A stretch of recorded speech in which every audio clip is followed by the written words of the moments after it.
Le masterclass, c'est quelque chose qui est extraordinaire parce que ça permet, dans un environnement qui devient neutre, quelque part, de passer d'une logique à une autre, d'un monde culturel à un autre monde culturel. Et ça permet surtout de casser des codes.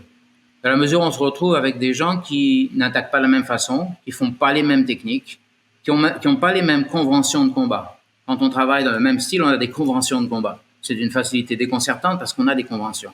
Et même quand on fait du combat engagé, la compétition, le comité, même du Muay Thai dans un vrai combat, il y a des conventions.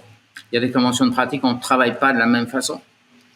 Et par exemple, quand on va à Ratchadanem ou des endroits comme ça, on s'aperçoit que les combats sont systématiquement codifiés et qui commencent de la même façon, que le round se finit de la même façon, que le round suivant commence de la même façon, ainsi de suite.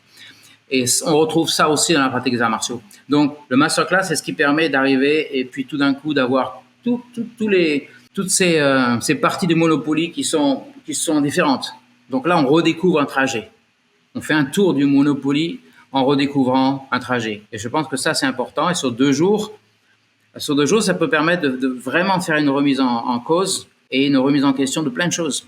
Et pour ça, je pense que c'est fondamental. C'est vraiment ça qu'un masterclass. Mais il faut s'y préparer, c'est-à-dire qu'il faut arriver mentalement avec l'idée de, OK, je suis là pas pour apprendre, ça c'est un stéréotype. Je suis là pour essayer, découvrir, et pas réussir forcément. Et c'est bien ça. C'est bien de se poser de cette façon-là.